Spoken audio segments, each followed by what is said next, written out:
Okay, welcome to the first video. Today I want to go over some different theories and personalities and just talk about what's good and what's bad about each of them. So we start off with cognitive personality theory. It's run by a guy called Terry, who's an INFJ, like every personality system creator. Everyone's either an INFJ, INTP or something like that.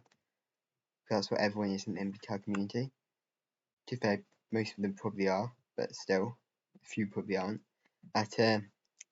So first thing this system does is it's not behavior based, it's fully cognition based, 100%, which I think is a good thing. I don't really like behavior based systems, like OPS, especially considering OPS basically has binary coins. So you can have a binary coin, yeah, and it might not even lead to, you can have a binary coin, and it might lead to, let's say, you can be tribe orientated and T above F, but you might not have T traits. But just being tribe orientated and T above F automatically means you use TE. I'm sure someone with TI could also be quite tribe orientated, especially if they wanted to be. So I just find the way they do it. I just don't like OPS, who we'll get to later, because of the binary coins. That does annoy me quite a lot. How many binary coins OPS have? And it doesn't really work. You can be very different to a function and still lead with it. Also, the observer side of thing, I don't think really works. I mean, I could probably tell you my OPS. I'll tell all my types at the end. Okay, so obviously I do like how he's in the ENTPM path, the ENFP analysis. I like how he gives different versions of each type. Though, which I find quite interesting. Also, he does a lot of comparisons between different types. He also has this thing called a convergent and divergent stack, but they're very hard to tell the difference. Like, he also puts a lot of weight on like some types. So I think the perfect video to choose different ENTP subtypes.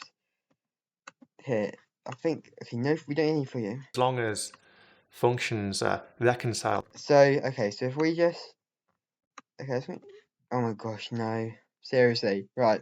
Okay, so I just want you to look quickly at this. So this person, to me, doesn't look like an ENTP, they look like an INTP.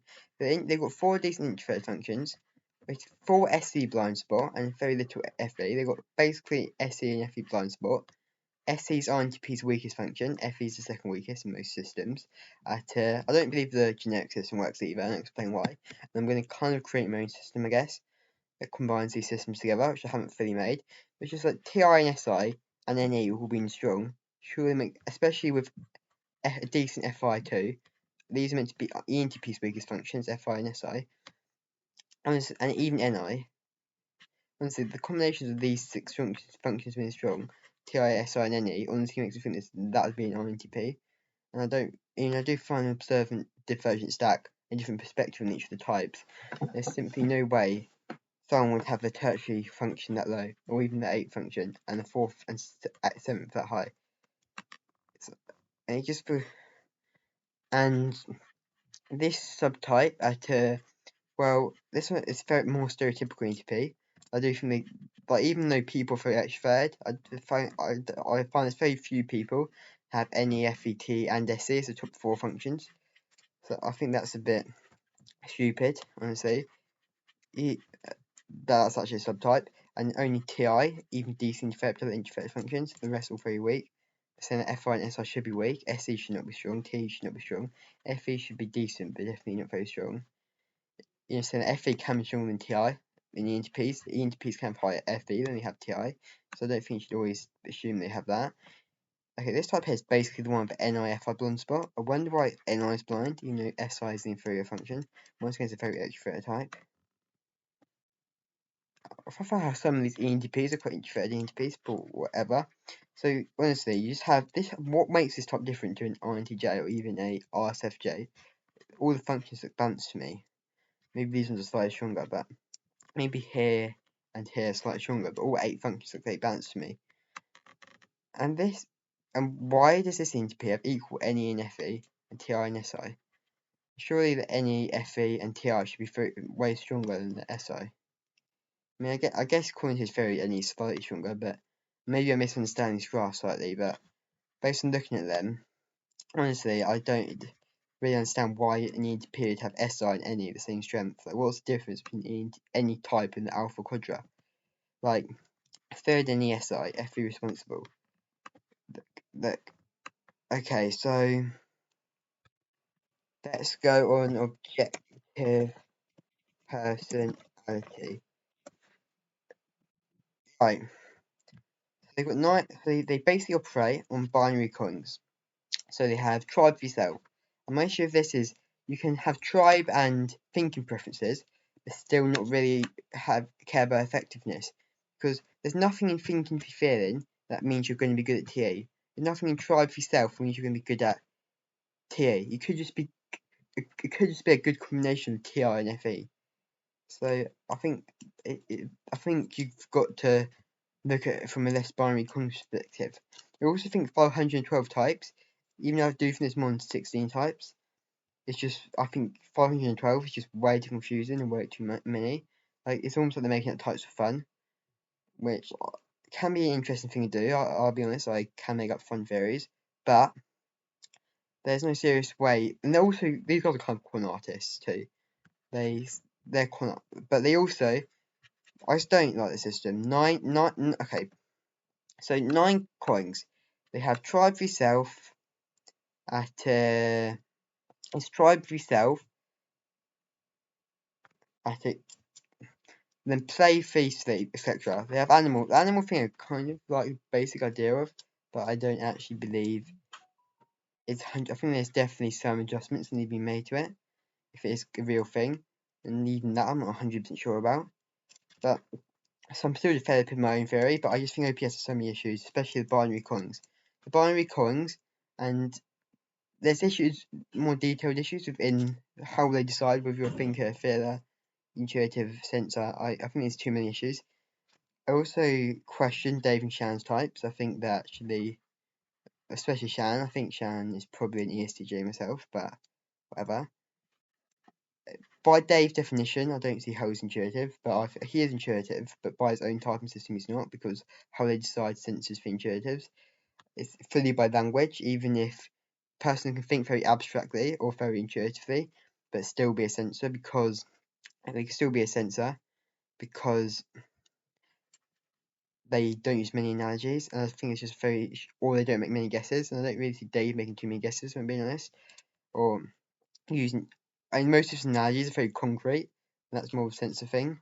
So they'd both be STJs in their own system. Shan is ESTJ anyway. She's even a sensor in it, but she's ESTJ. He's INTJ in my opinion. Maybe even INFJ, but he kind of comes across as more ISJ in his own system because how the binary cons work. Okay, so then we just have the generic MBTI system. I think this is way too simple. Like, you find one, let's say ENTP, who has very strong FE and very weak TI, and another one that's the complete opposite way around to that.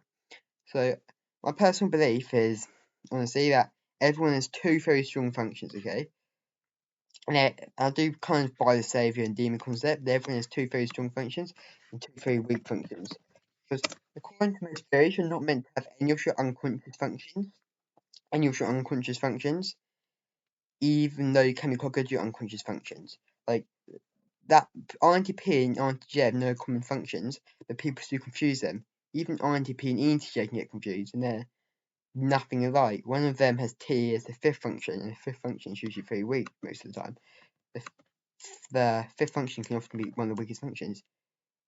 So, my idea is that basically the types exist with 4 spectrums: alpha, delta, not gamma, and I forgot the name for the last one, but I forgot the name. Right. And this, I don't even know what is which. This is XNTP and XFJ. This is XNTJ and XSFP. My shorts around these two are.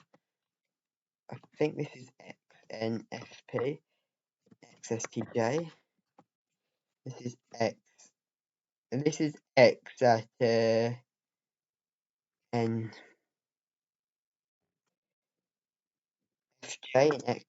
XSTP. I think anyway. Right, I'm not sure about these three. So everyone has two strong functions. Let's say that any ENFP, but you're either an ESFJ or a ENTP. If they're NE and PI, you're either a ENTP or a INTP.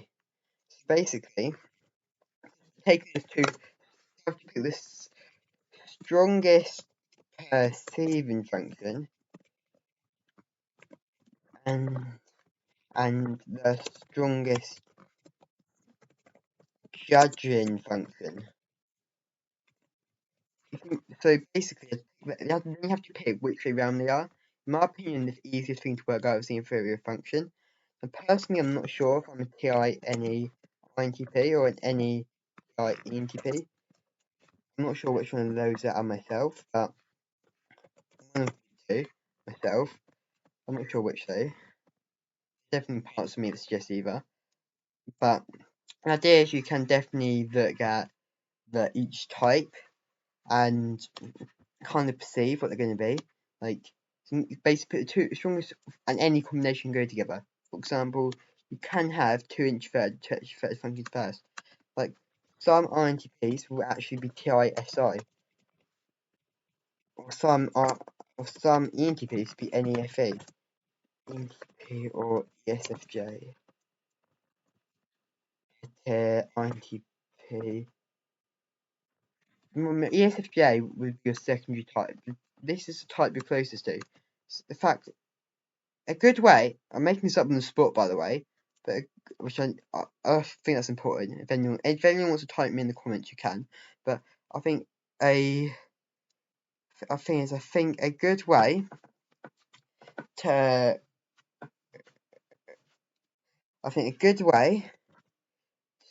do it, type people, you have a good way to do the types. This is an INTP ISFJ. I think you could even have like 4 different types in your stack. This is, you have all 4 types in your quadrant in your stack. This would be a order of the dominant function.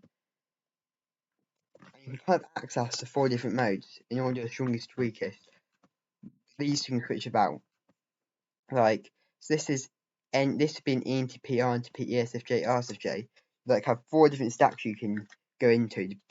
Because people, like, when, like, ENTP competent, like, a friend or family member will act like an RSFJ. For example. So, in my opinion, you can have any judging and perceiving function paired together, and it still works out. You can have any judging and perceiving function together.